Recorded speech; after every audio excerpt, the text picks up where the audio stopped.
Nós estamos no ano da mudança, no ano da transformação, onde a proposta é entendermos a importância de irmos crescendo em Deus, é de glória em glória, é de fé em fé, é entendendo que a velocidade de transformação e de mudança, ela vai diferenciar nas pessoas. Algumas pessoas vão mudar com mais facilidades, algumas pessoas vão conseguir uma transformação um pouco mais rápida, outras vão enfrentar uma lentidão, uma morosidade um pouco maior. Mas entender a velocidade do outro é muito importante. Eu vou usar o exemplo hoje de Esaú, mas no final do encontro de Esaú com Jacó, Esaú chama Jacó para seguir o caminho. Vamos embora, irmão, nós vamos caminhar juntos. Conseguimos resolver um problema e agora vamos juntos. Porém, Jacó olhou para Esaú e viu que não dava para caminhar na mesma velocidade que Esaú. Esaú estava com seus homens, enquanto Jacó estava com seu gado, suas mulheres, suas crianças, seus criados. E Jacó viu que não havia compatibilidade na caminhada de seu irmão Esaú. Então ele disse: irmão, faz o seguinte, vai você na frente, porque se eu colocar a minha turma para caminhar na velocidade que você vai imprimir, eu vou matá-los no caminho. Eles não conseguem caminhar. Então é muito importante nós que vamos caminhar numa comunidade, entendemos que a velocidade, certo? Ela é bem diferenciada, ela é bem eclética, é algo que nós precisamos respeitar. Então cuidado para você não olhar para outra pessoa e exigir dela uma velocidade de mudança cuja qual ela não vai conseguir sobreviver se for imposta sobre ela. Então tem gente que você vai ver um pouco mais lenta, um pouco mais desafiadora, que está muito tempo na igreja, que já deveria, é verdade, ter deixado determinadas práticas, deveria ter já assumido uma maturidade maior. Por quê? Porque você chegou esses dias e olha para você, certo?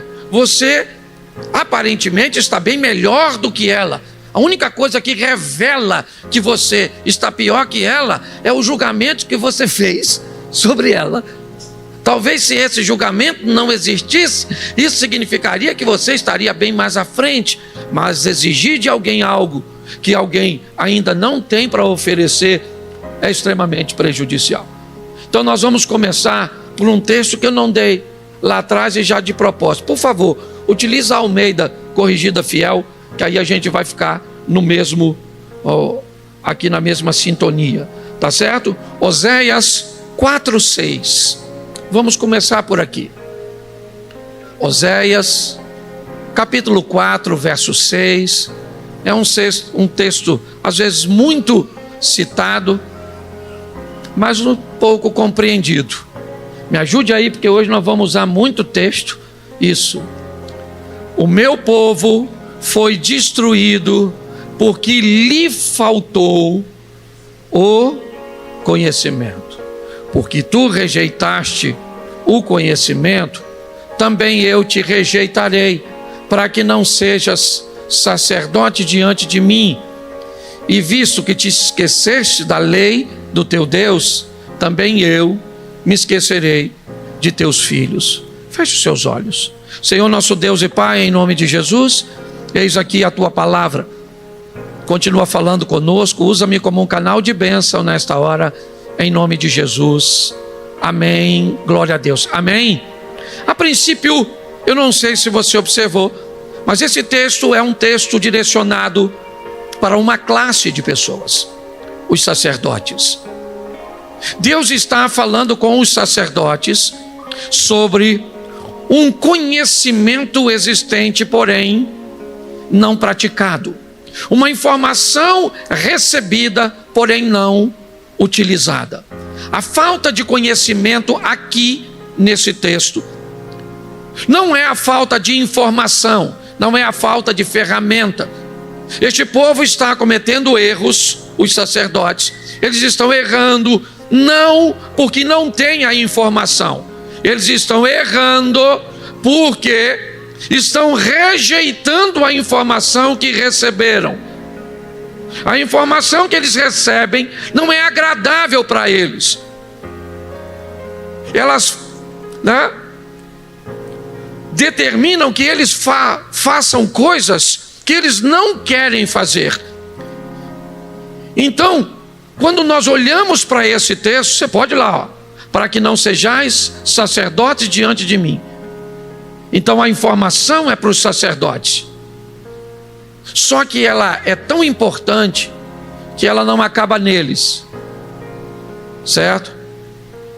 Ela termina dizendo: por causa disso, porque vocês se esqueceram da lei, também eu me esquecerei de teus filhos. Não é de vocês. Se fosse eu me esquecerei de vocês, isso é muito pouco. Mas o ensinamento que esses indivíduos iriam passar para a próxima geração era muito importante.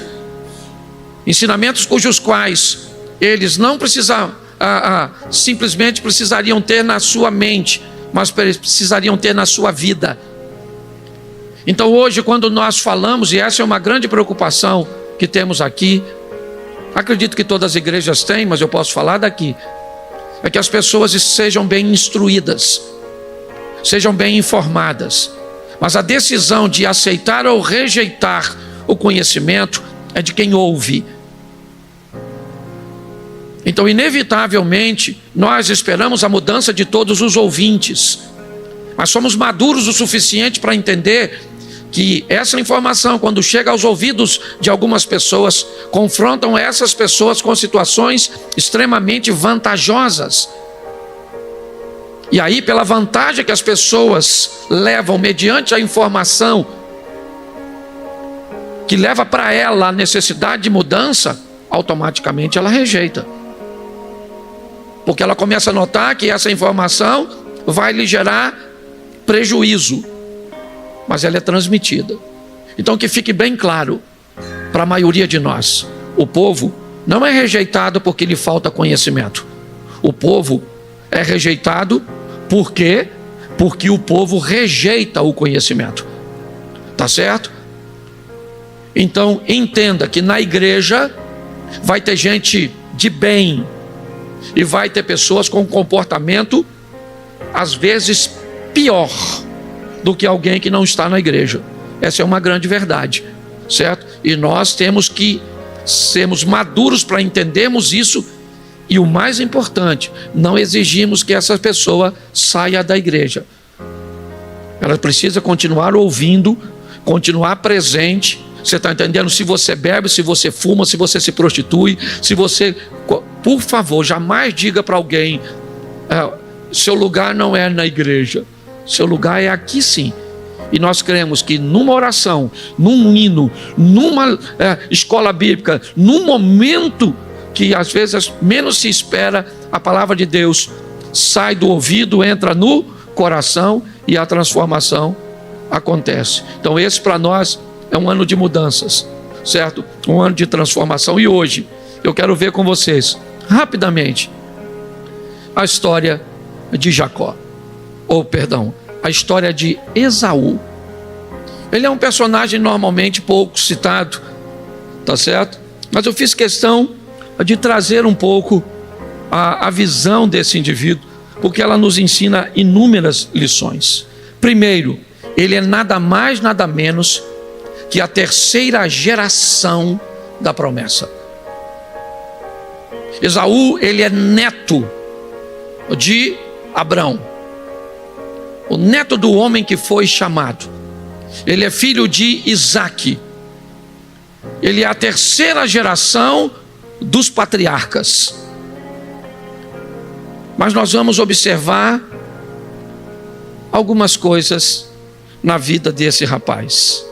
Coloca para mim, por favor, Gênesis 25, verso 20 e depois o 26. Era Isaque da idade de 40 anos, como tomou por mulher a Rebeca, filha de Betuel, arameu de Padã Arã, irmã de Labão, arameu. Preste atenção. 40 anos tem Isaac. Ele se casa com Rebeca com 40. E logo, logo ele descobre que Rebeca é estéril. Sara, sua mãe, certo? Também foi estéril. Se nós olharmos para a esposa de Jacó, Raquel, ela também foi estéril. Quando nós olhamos para a esposa de Isaac, ela também é estéril. Rebeca traz consigo essa deficiência. Isaac, ao contrário de seu pai e ao contrário de seu filho, vai ser o único patriarca, marido de uma só mulher. Talvez por isso seja um dos maiores, certo? Mas quando observamos isso de perto, vamos olhar que ele vai ser pai, é verdade, pai de gêmeos. O problema é que ele é pai com 60 anos. Se ele se casa com 40 e é pai com 60, o cara ficou 20 anos orando e tentando fazer um filho. 20 anos. E é fácil entender isso. É porque ele não tinha fé, certo? Porque se ele tivesse fé, ele teria sido pai mais rápido. É porque tinha algum pecado em Isaac, e o pecado afastou Isaac de ser pai mais cedo. Não. Qual é o motivo pelo qual ele foi pai aos 60 anos? Nem ele, nem eu, nem você jamais vamos saber, porque nem sempre as coisas acontecem do jeito que nós gostaríamos que fosse. E pior, se nós conversarmos com pessoas erradas, ainda seremos acusados de não vivermos porque temos algum erro ou alguma coisa que fazemos, e nem sempre é assim. 20 anos é verdade.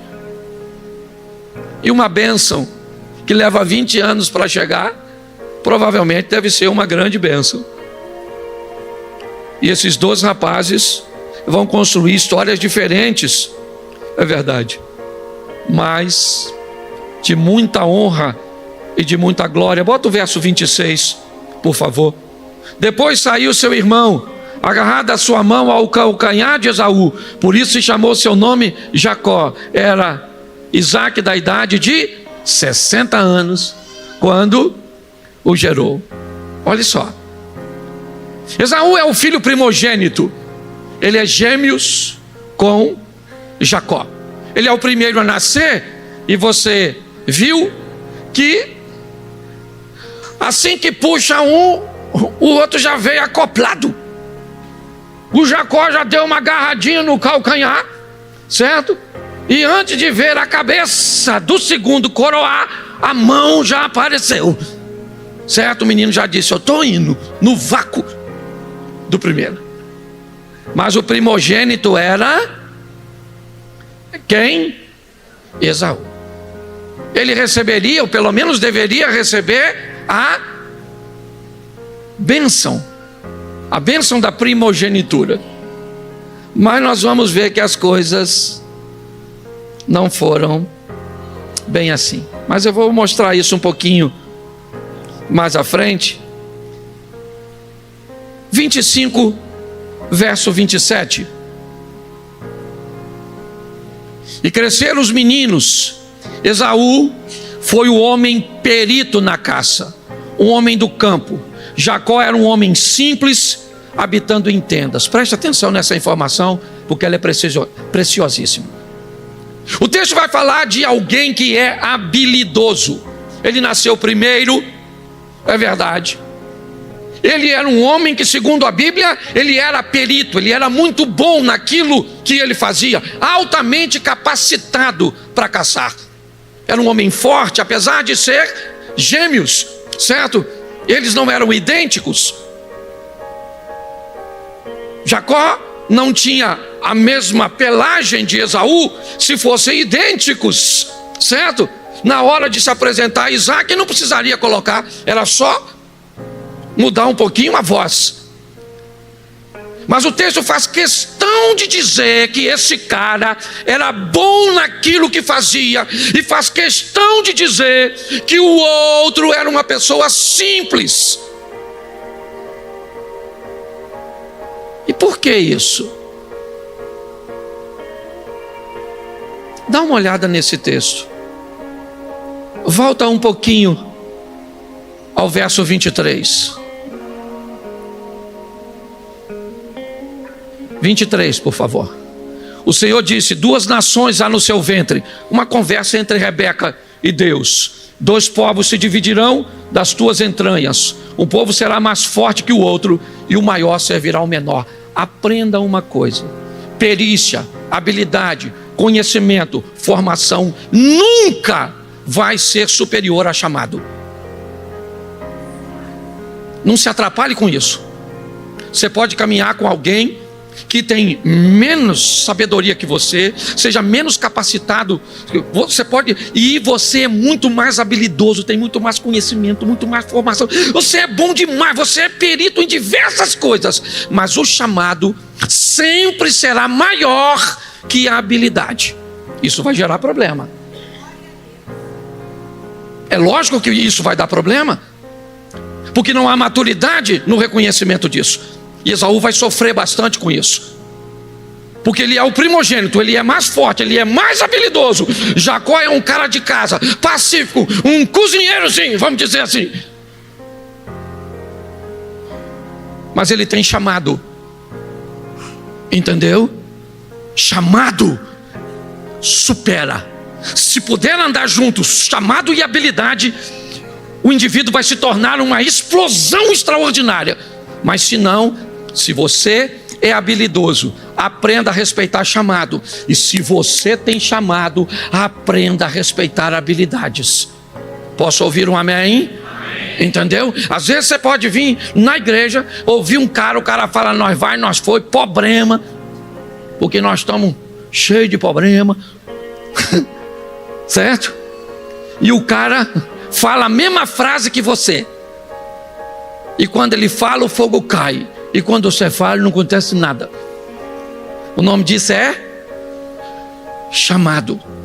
Tá certo? Então o texto faz questão de dizer: Esaú era perito, era habilidoso, era forte, era valente, certo? Jacó era um homem simples, de casa, mas uma palavra de Deus deu a Jacó aquilo que não deu a Esaú. O que foi? O chamado. 2 povos se dividirão, eles estão no seu ventre, e o maior vai servir ao... E isso não vai ser muito fácil para esse cara entender. É aqui que nós vamos dar uma olhadinha, tá certo? Capítulo 25, verso 29, rapidinho. 25, 29. Jacó cozeira um guisado. Olha o cara aí fazendo a comidinha. Cozinhava bem. E veio Esaú do campo, e estava ele. Esaú chega do campo, e ele traz o que consigo? O cansaço. Vamos tentar entender um pouquinho aqui como tomar decisões cansado é perigoso. Lembra de Elias cansado? Lembra de Satanás tentando se aproveitar de Jesus? Jesus vai para o deserto e fica lá quantos dias? Quantos dias? E depois de 40 dias é que o diabo tentou, esperando ele ficar com 2 coisas que Esaú também teve que enfrentar: cansaço e fome. Tomar decisões cansados, tomarmos atitudes em áreas importantíssimas quando estamos cansados emocionalmente, cansados fisicamente, pode ser um problema seríssimo, certo? Durante uma briga, a senhora está cansada de tanto tempo estar envolta nesse modelo de relacionamento, a senhora pode tomar uma decisão impensada. Você está tão cansado naquele trabalho, tão cansado naquele ambiente, que durante o cansaço você pode tomar uma decisão que não deveria tomar. Esaú está cansado. Ele chega tão cansado que ele não vai notar o que ele vai fazer. Ele vai tratar com desprezo, como a própria Bíblia diz, algo que era extremamente valioso. E a mesma história da oferta que o Max ministrou aqui. O texto é claro. Um determinado tempo, Caim veio trazer a oferta. Abel só trouxe a oferta porque Caim puxou. A decisão de ofertar não foi de Abel. Está lá no texto, verso 3. Ao cabo de um tempo, Caim trouxe uma oferta. E Abel, ao ver Caim ofertar, traz também consigo uma oferta. Olhar para esses ambientes é buscar entender o que pode também nos levar a cometer o mesmo erro. Esaú está cansado. E ele chega, seu irmão fez uma comida. E o cansaço. E o próximo texto, verso 32. Disse Esaú: estou a ponto de morrer. Para que me servirá a primogenitura? O cansaço e a fome fez com que Esaú desprezasse algo tão importante, não para o momento, mas a longo prazo. Ele começa a trocar coisas valiosíssimas. Quando eu era garoto, isso não tem muito tempo, eu assisti o programa do Silvio Santos. Minha tia era, certo? Amava o Silvio Santos. E eu assistia. E dentre os programas, tinha um quadro do Silvio Santos que eu gostava muito, porque eu conseguia interagir. Era um quadro onde botava um indivíduo numa cabine, e aí, num determinado momento, o indivíduo ficava com os ouvidos e ele não via nada. Acendia uma luz. E quando acendia aquela luz, ele só devia dizer sim ou não. E eu era moleque, certo? E eu estava lá, eu falei, eu vou ajudar, certo? O cara não está vendo, mas eu estou. Então, quem sabe eu consigo ajudar. E aí, naquela época, o Fusca era um carro sensacional. E aí o Silvio Santos dizia, você quer, certo? Exemplo, você tem essa chave velha aqui, você quer trocar essa chave velha pelo um Fusca zerinho? A luz acendia, eu já ficava doido.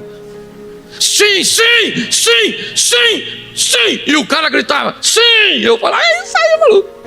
Putz, querido. O Silvio Santos pegava um livro velho e falava para o infeliz, você quer trocar esse Fusca por esse livro velho? E aí eu ficava louco na sala, porque eu sabia que ia dar ruim. E eu ficava gritando, não, não, não, não, não. E o cara gritava, sim. Aí acabava, tirava ele de lá, você trocou aquele Fusca por esse livro velho. Eu falava, burro, jumento, eu te avisei, eu te falei. Não, não, não. Você tá rindo dele? Não! Esses somos nós. Esaú cansado, trocando primogenitura por pato de lentilha, trocando coisas extraordinárias para o futuro, por coisas sem sentido, valores totalmente opostos. O diabo faz isso todos os dias, comigo e com você. Cansa você de procurar sua mulher e de sua mulher te dar um toco e dizer, não quero você, não quero você, não quero você, eu estou cansado, eu estou com dor de cabeça. E você cansado, às vezes recebe um prato de lentilha. Você está entendendo? Criar um ambiente onde o cansaço se sobressaia, e durante ele durante a fome, certo? Fazer com que você tome decisões em áreas importantes, significativas. É isso que esse cara faz. E o pior de tudo, ele acredita que vai dar para consertar. Porque tem gente que acha que dá para consertar. Brinca com coisas que fica difícil de consertar. Eu vou falar para vocês aqui uma coisa que é só você observar. Hoje, aqui e agora, você está vivendo de duas formas, ou uma ou outra. Ou você está empreendendo o futuro ou corrigindo o passado.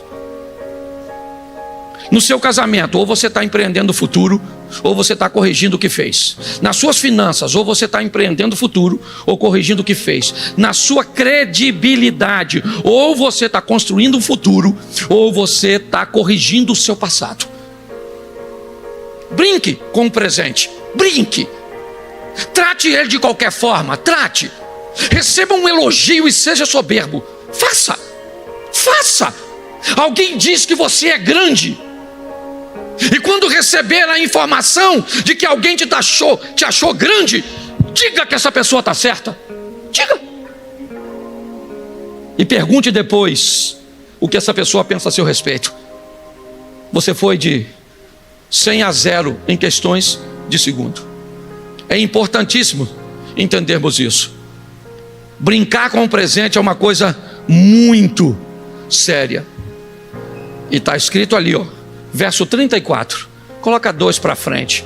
Jacó deu o pão a Esaú e o guisado de lentilhas. Ele comeu, bebeu, se levantou e saiu. E o texto faz questão de dizer: assim Esaú, ou assim desprezou Esaú a sua primogênita. Não vai adiantar botar a culpa em ninguém. Você vai ver ele tentando, mas não vai adiantar.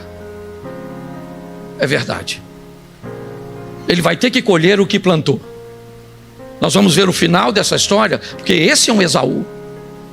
Nós vamos olhar para outro Esaú. Porque quando Abrão sai de casa, ele é Abrão. Abrão jamais tomaria as decisões que tomou Abraão. Abrão jamais entregaria Isaac assim que saiu. Ele era fraco quando saiu. Tão fraco que não foi capaz de obedecer a Deus em 100%. Levando o seu sobrinho que Deus havia dito que não levasse. Porque ele queria o sobrinho como garantia, certo? De ter um herdeiro de seu sangue. Mas ao longo da caminhada, o Abrão se tornou Abraão. O Saulo se tornou um Paulo. O Levi se tornou um Mateus. O Simão se tornou um Pedro. Porque nós estamos numa caminhada de transformação, onde a velocidade pode chegar, ou ser maior para você do que é para mim. E eu posso demorar um pouco. Mas ele veio de uma escola. E como eu comecei falando de Isaac, eu quero lembrar você. Isaac obedeceu a Deus quando não foi para o Egito e ficou em Gerar. Os filhos estão vendo. Isaac teve medo e era um mentiroso. Ele mentiu porque estava com medo, certo? De Abimeleque se interessar por Rebeca e matá-lo. Uma história que se repete, ela é meio confusa, porque acontece da mesma forma com Abrão e com Isaac. O único texto que difere uma informação da outra é que o texto faz questão de dizer que quando houve a segunda fome, o que indica que me parece que aconteceu realmente os dois episódios. Mas ele mentiu. Engraçado que tudo isso acontece no capítulo 26. E ele mente no 7 e prospera no 12. Um mentiroso que prospera. É esquisito isso. Aprenda uma coisa: resultado é diferente de aceitação. Cuidado com isso. Nós precisamos aprender isso. Isaac mentiu porque estava com medo, porque estava numa terra estranha, e porque estava lá para proteger sua família, certo? A verdade é essa. Ele caminha, e as coisas, essa mentira, essa situação criou um problema tão grande que no verso 31 ele tem que fazer um jantar, uma comida, sentar com 3 de seus adversários, certo? E ali então estabelece um perdão, um conserto, e você consegue entender como as coisas terminam. Mas o mais importante disso é imaginar que tem 2 garotos observando tudo isso. Tem 2 meninos sendo treinados por esse pai, observando todas essas situações, passando por isso. E um deles é Esaú. E Esaú vai enfrentar um trauma pior que José. José é traído por seus irmãos. Esaú é traído por toda a sua família. Esaú vai ver sua mãe criando um ambiente para seu irmão tomar o lugar dele. Esaú vai ver seu irmão aceitando a ideia de sua mãe, e seu pai tratando um momento tão importante que ele tinha dúvidas. Então, quando Esaú chega em casa, ele descobre que aquilo é uma família complexa, que é muito desafiador para ele. Ele já tomou algumas decisões erradas lá atrás, coisas que ele não vai conseguir consertar, mas agora ele vai vivenciar algumas coisas bem difíceis, e a primeira delas é o casamento. O casamento de Jacó, pelo menos suas primeiras, ou de Esaú, perdão, suas primeiras esposas, elas são debaixo de desobediência. Ele é alguém que resolveu levar uma vida bem difícil. Parece até uma saga, eu poderia dizer assim, o que ele está vivendo. Ele começa a ter dificuldades. Quando o pai abençoa seu irmão, ele não consegue entender isso, porque Jacó tinha valores que Esaú não tinha. O texto diz que Isaac amava Jacó, Isaac amava Esaú, e Rebeca amava a Jacó. Isaac amava quem? E Rebeca amava a... Então, para um homem naquela época, ter o amor do pai era mais importante do que ter o amor da mãe. Só que Jacó podia não ter a admiração e o amor do pai, mas ele tinha da mãe. Se naquela época para um rapaz era mais importante ter o amor do pai, por que é que Esaú se preocupa tanto com o que Jacó tem? Ele não consegue lidar, não há maturidade nesse garoto. Ele tem dificuldade de lidar com os valores dos outros, dificuldade de lidar com coisas que nós não temos.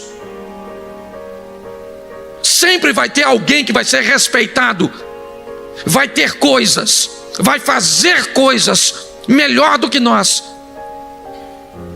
Esaú vai sofrer muito com isso.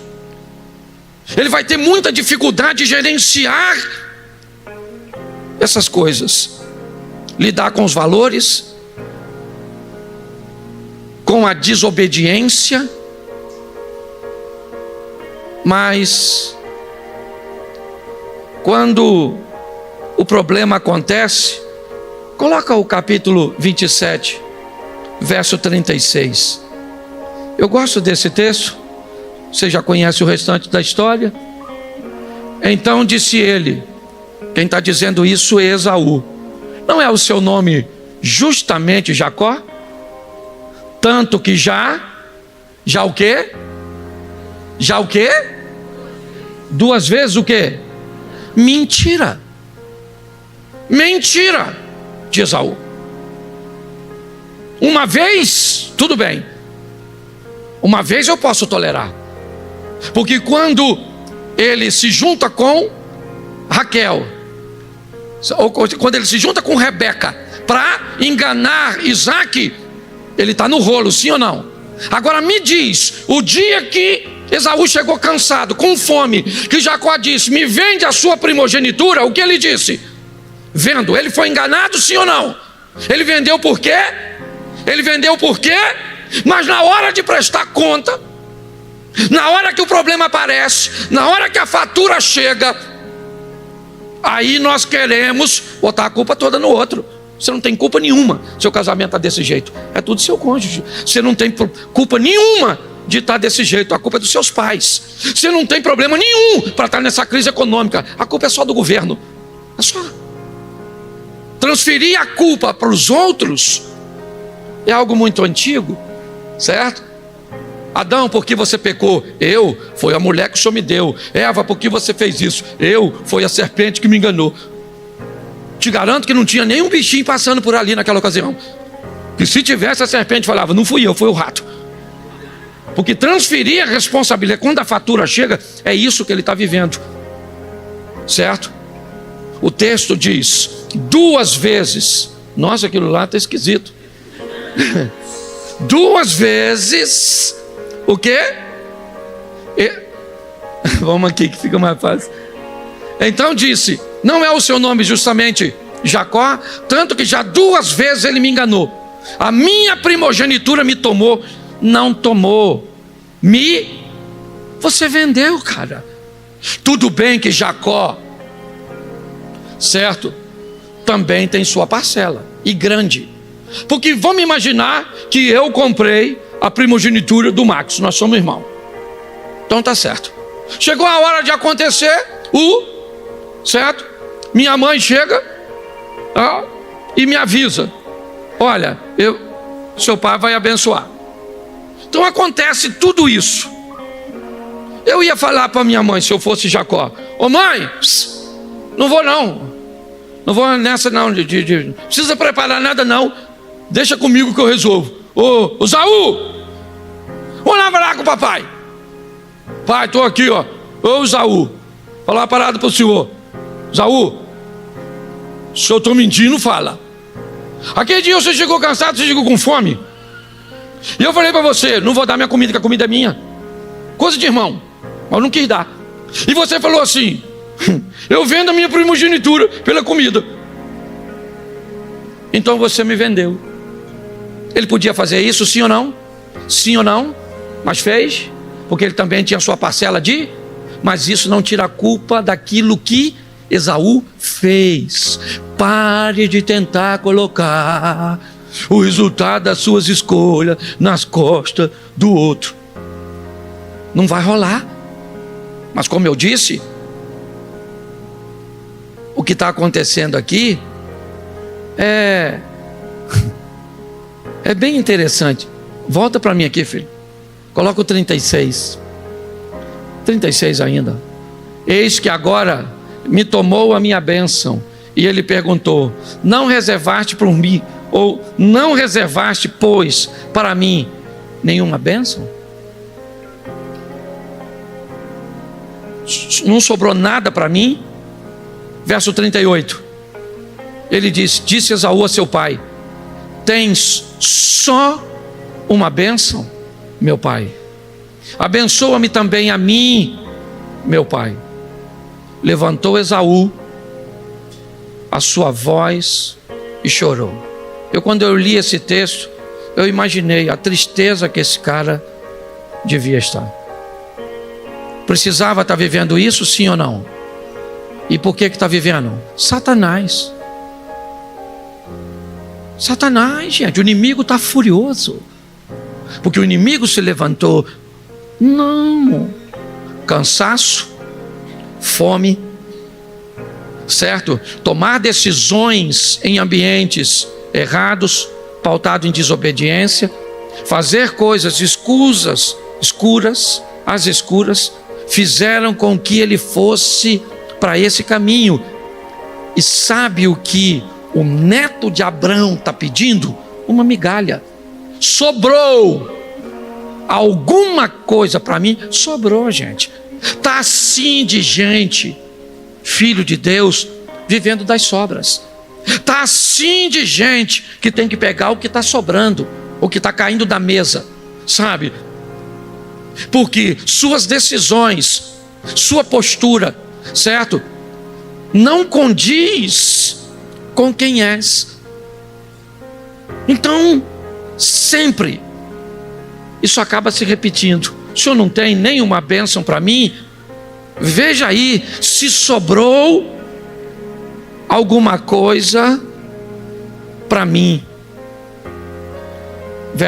Capítulo 27, verso 41. Esaú odiou a Jacó. Odiou a Jacó por causa daquela bênção com que seu pai o tinha. Irmãos, preste atenção. Isso não é só na igreja, não. Isso é quase universal. Se tem alguém perto de você, foi criado contigo, é da sua família, trabalha com você há certo tempo. Se tem alguém perto de você, preste atenção, se for distante, não tem muito problema. Mas se for alguém perto, quando esse alguém perto começa a ser mais abençoado que você, começa a alcançar lugares e coisas que você não alcança, que você não conquista, às vezes simplesmente porque não é seu, porque aquilo não é para você, o ódio vai tomar conta. Esaú não tinha que odiar Jacó. Foi errado? Foi. Mas a culpa não é só de Jacó. Aliás, ele é muito mais de Esaú do que de Jacó. E agora, ele diz o seguinte: chegar-se-ão os dias de luto do meu pai. Note que ele não está nem preocupado com sua mãe.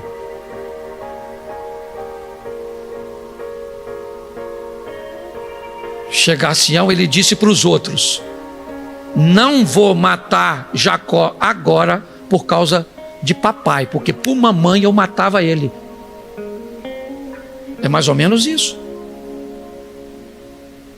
Olha o que esse cara carrega. Terceira geração dos patriarcas, neto de Abraão, filho de Isaac.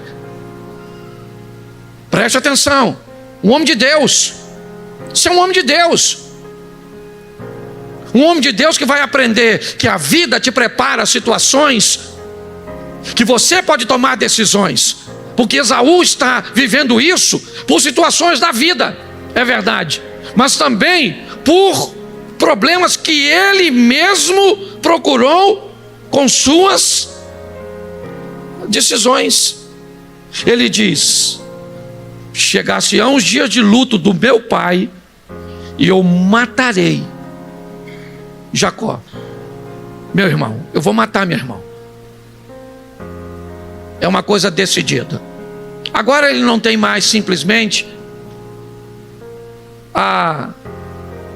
somente a rejeição de sua mãe. Ele agora tem o ódio no coração. Ele diz: eu vou matar meu irmão.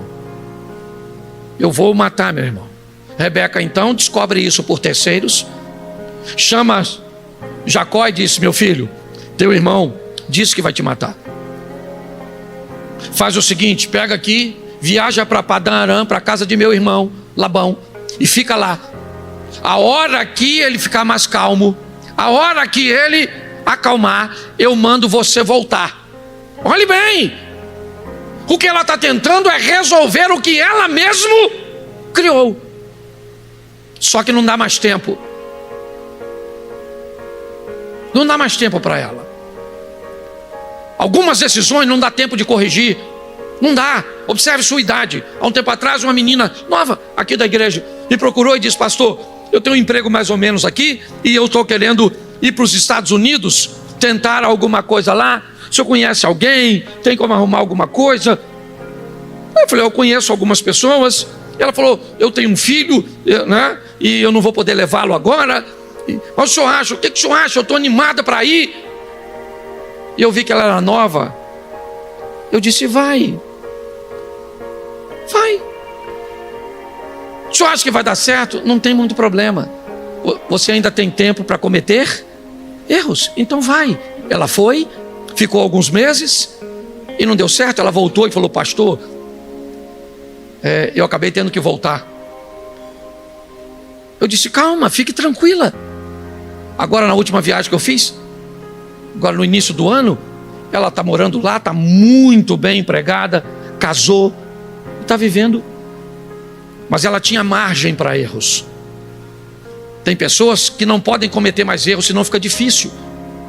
A vida é composta do que é preciso e do que se quer. Quanto mais rápido você fizer o que é preciso, mais cedo você vai fazer o que quer.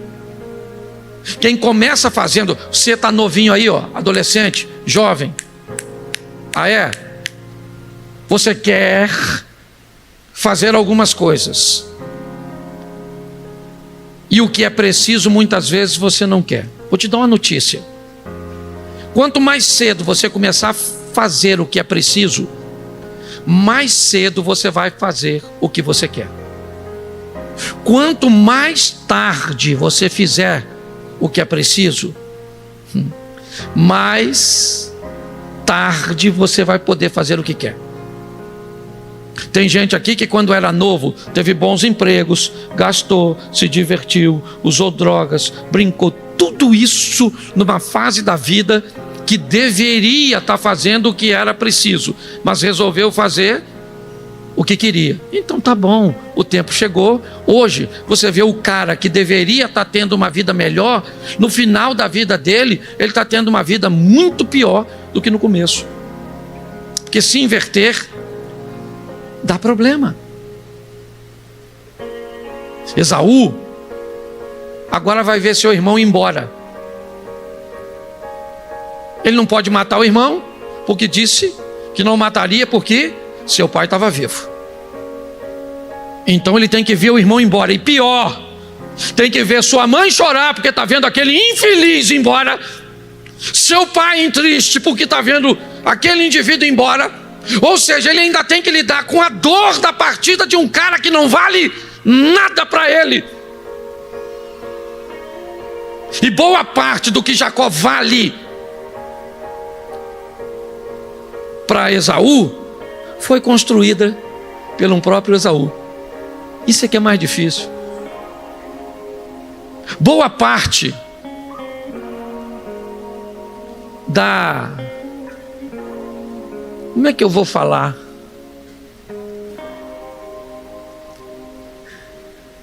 Arrumar uma palavra aqui.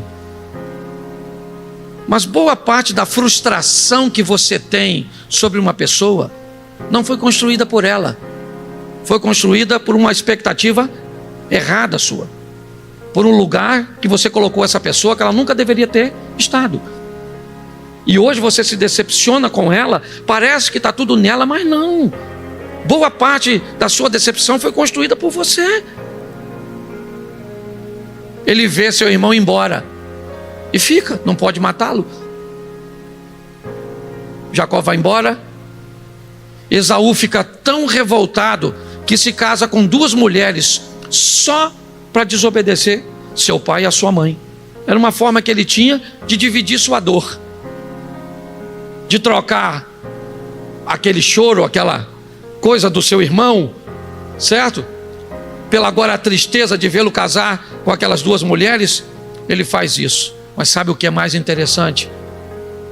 É que esse cara ficou rico, ele ficou forte, ele ficou poderoso.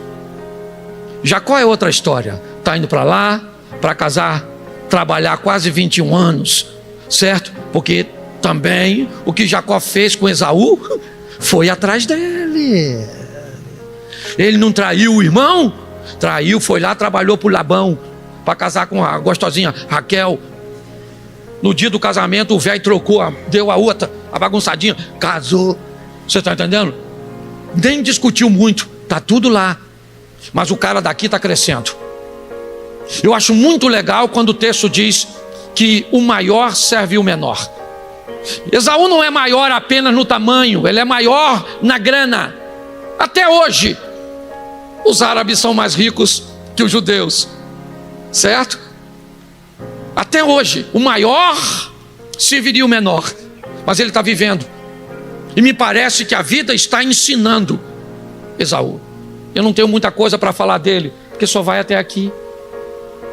Nesse momento que Jacó vai embora para Padã Arã, o texto esquece Esaú e se apoia em Jacó, certo? Jacó vai dar a sequência, as 12 tribos e todas essas coisas, mas o cara está lá, ó, devagarzinho, Abner. Ele está enriquecendo, prosperando, crescendo, se fortalecendo e o melhor de tudo, amadurecendo. E ele vai descobrir que dá para ser próspero sem ter visibilidade. E ele vai descobrir que dá para ser vitorioso sem ter fama. Esaú é alguém, certo, que vai ser extremamente vencedor sem jamais ter um microfone na mão, subir no altar ou ser ovacionado por alguém. Talvez essa seja uma das informações mais preciosas nos dias de hoje, onde todo mundo quer ser reconhecido, todos nós. Se postarmos alguma coisa, queremos saber quantos likes, né?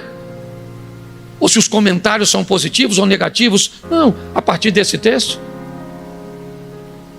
Jacó vai para Padã Arã, encontra com Raquel no poço, encontra com Labão, resolve trabalhar, se casa, certo? Recebe as concubinas, tem os filhos de Bila, tem os filhos de Zilpa, certo? E tem toda aquela estrutura. E cadê o Esaú? O Esaú está lá. Fazendo o quê? Não sei. Para te falar a verdade, eu não sei direito o que ele está fazendo. Eu só sei que no capítulo 33, no verso 8, coloca lá. Isso. Não, pastor, por que você pulou isso? Porque toda essa história não tem nada a ver com Esaú. É só Jacó. Esse cara está lá no anonimato. Mas, aliás, bota o texto anterior, por favor. Bota o 7, porque é bem legal ele. Chegou também Lia com seus filhos, inclinaram-se, e depois chegou José, Raquel, e inclinaram-se. Preste atenção, não muda não, preste atenção. Esaú está parado, com seus homens, 300, 400 homens, não lembro, armados, estruturados, poderosos, e chega Jacó. Com um grupo pequeno vindo de Padã Arã, é verdade, a estrutura de proteção é bem menor, pelo menos humana, ele tem a proteção de Deus, é verdade, mas ele começa a mostrar tudo que tem. Aí, ó, tá vendo? Isso aí, meus servos, meus presentes, tudo para Esaú, porque Esaú disse que o mataria. Tudo bem que Isaac ainda não morreu, tá certo? Mas ele coloca tudo. Sua linha de prioridade, por último, ele apresenta José e Raquel, que inclinam-se diante de Esaú. E preste atenção na frase dita por Esaú. 8. Disse Esaú: que te serve todo este bando que eu tenho, né? Que tenho encontrado. Em outras palavras, Jacó, para que te serve isso se eu vou te matar? O que você está me mostrando? Está querendo me impressionar, mostrando tudo que você tem? Tanto é que a próxima frase dita por Jacó, por Esaú, quando Jacó diz que vai lhe dar presente, ele diz: eu não quero nada teu, cara. Eu conquistei eu mesmo. Eu venci, apesar da vida ter tentado me sabotar. Eu venci porque eu mudei. Eu já fiz muita besteira na minha vida. Não me orgulho de muitas coisas que fiz, mas tudo de ruim que eu fiz não foi o suficiente para me destruir. Então eu cheguei até aqui. E não cheguei até aqui o mesmo menino que você conheceu. que vendia uma primogenitura por um prato de lentilha. Não, eu não quero nada teu, cara. Isso é uma conversa de gente grande, uma conversa de gente madura, de dois homens poderosíssimos, é verdade, mas que os dois tiveram que amadurecer ao longo do tempo. E esse Jacó, que olha bem o que diz o texto, vamos lá, capítulo de número, deixa eu colocar aqui, 33, 9. Mas Esaú disse: eu tenho bastante, meu irmão, seja para ti o que tens. Não quero nada seu, cara. Quero nada seu. Pode ficar com tudo que é seu, eu conquistei. Eu venci. Capítulo de número 35, verso de número, vamos lá, 29. Isaque expirou, morreu e foi recolhido ao seu povo, velho e farto de dias. Esaú e Jacó, seus filhos, o sepultaram. Esse é outro Esaú. Não é aquele que diz que mataria o irmão. Não é aquele que diz que o irmão enganou 2 vezes. Esse é outro Esaú. É um Esaú transformado, um Esaú mudado, que aprendeu a lidar com suas responsabilidades.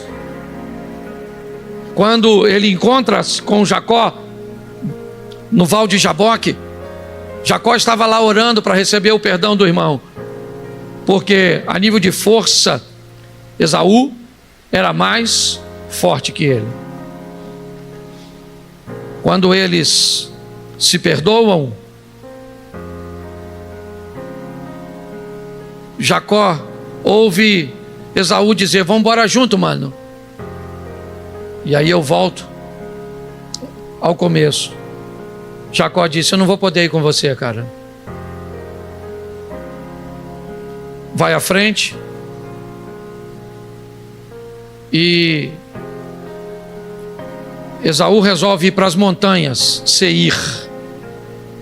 Jacó vai para Sucote, bem pertinho do Jordão.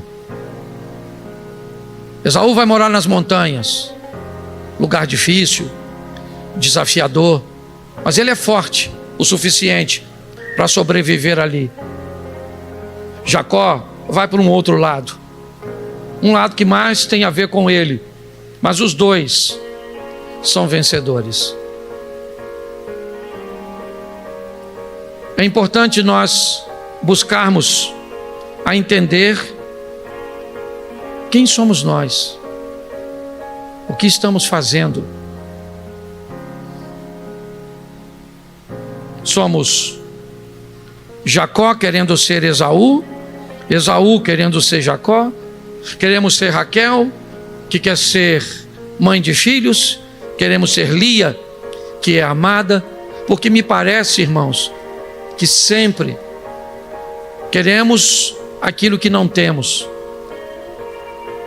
e temos dificuldade de valorizar o que temos. Você pode não ter o melhor,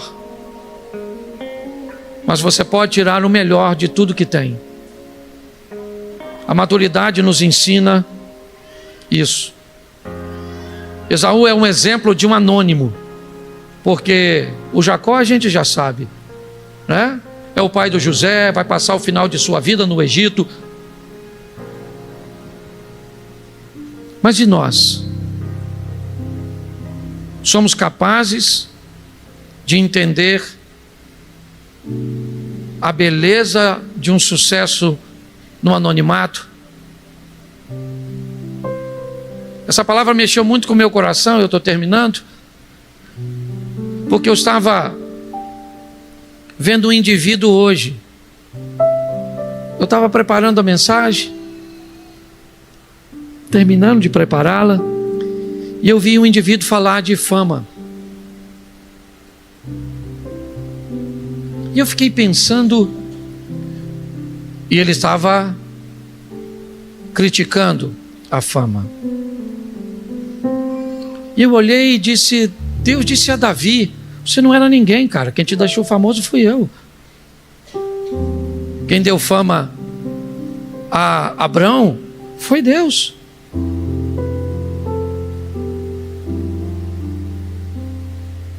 O rei, me fugiu o nome, Uzias. A estrutura e a fama que Deus deu a essas pessoas. Mas eu descobri o poder do anonimato. Sabe o que eu acho engraçado? E aí é para mim, eu só estou compartilhando a vocês porque eu sou pastor de vocês.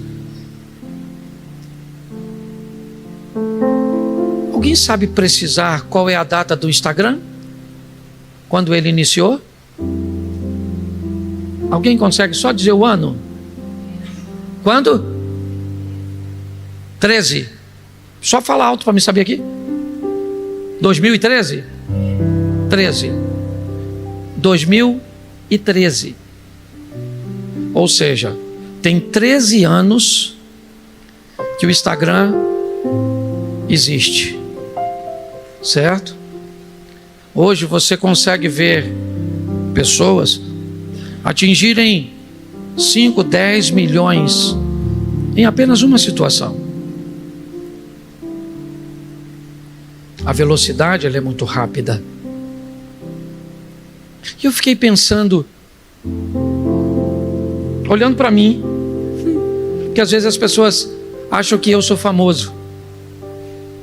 E eu pensei, eu tenho 10 milhões no Instagram.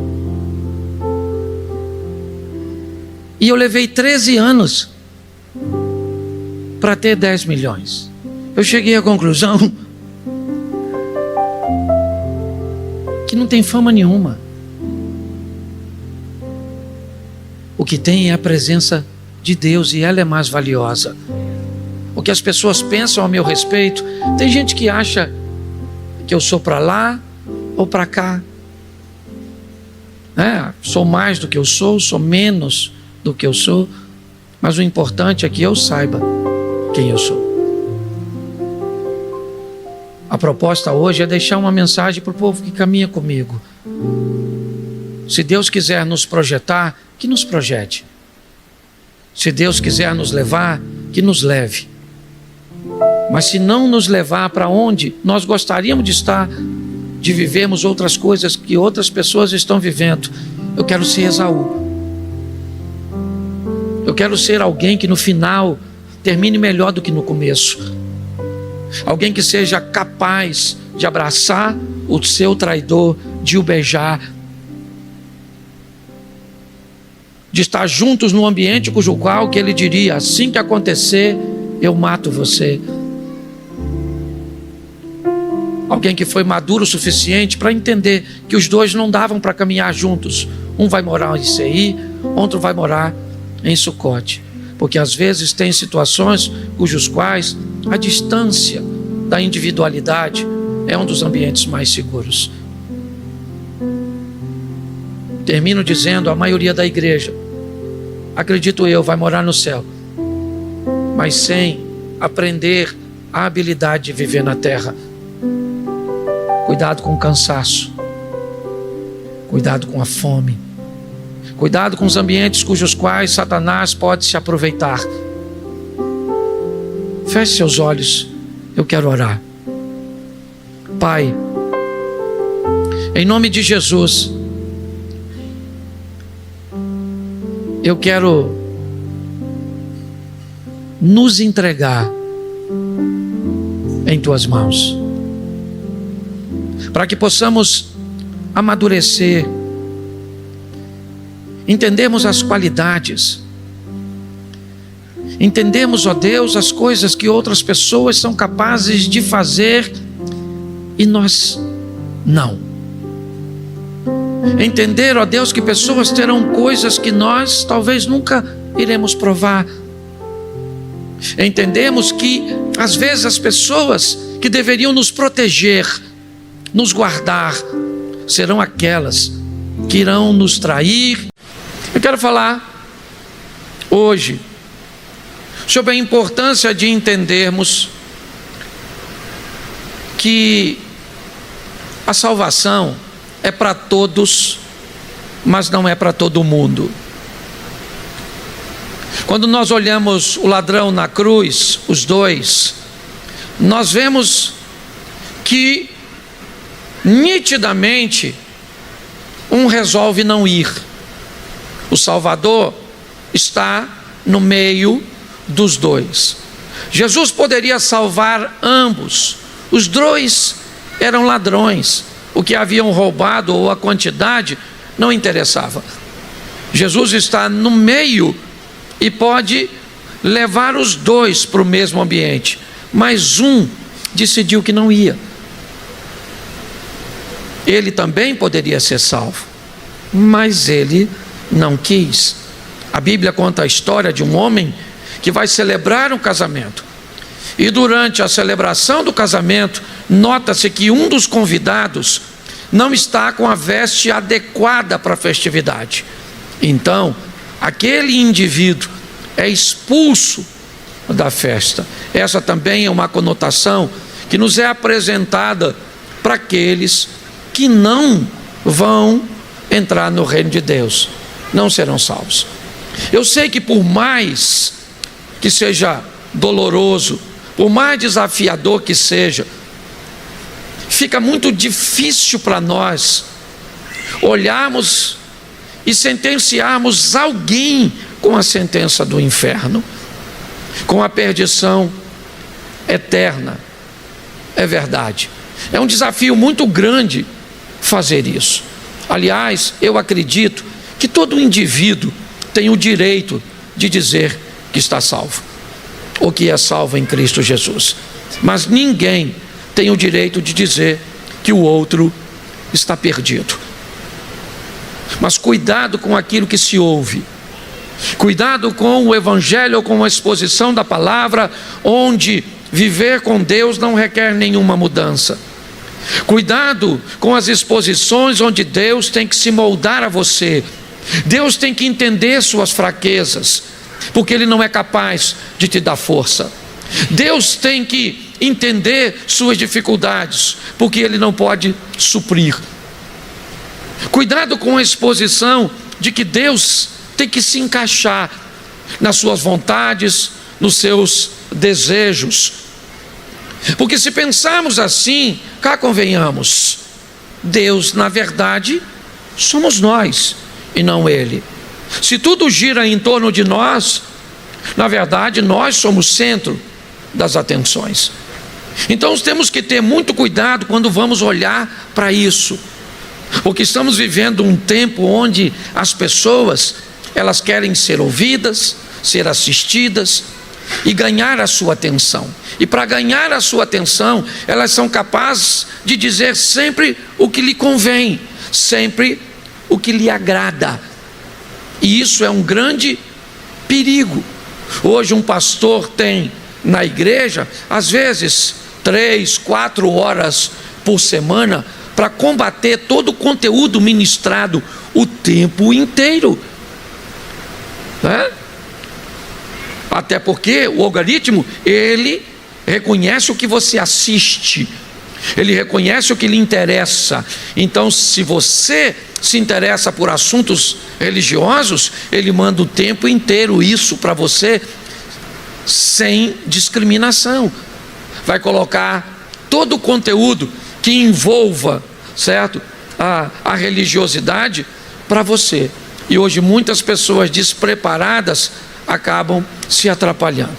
Então eu peguei esse texto, 8 versículos, a carta à igreja de Roma, aos romanos, e separei ela de uma forma muito simples, só para pincelar para você olhar mais de perto em casa.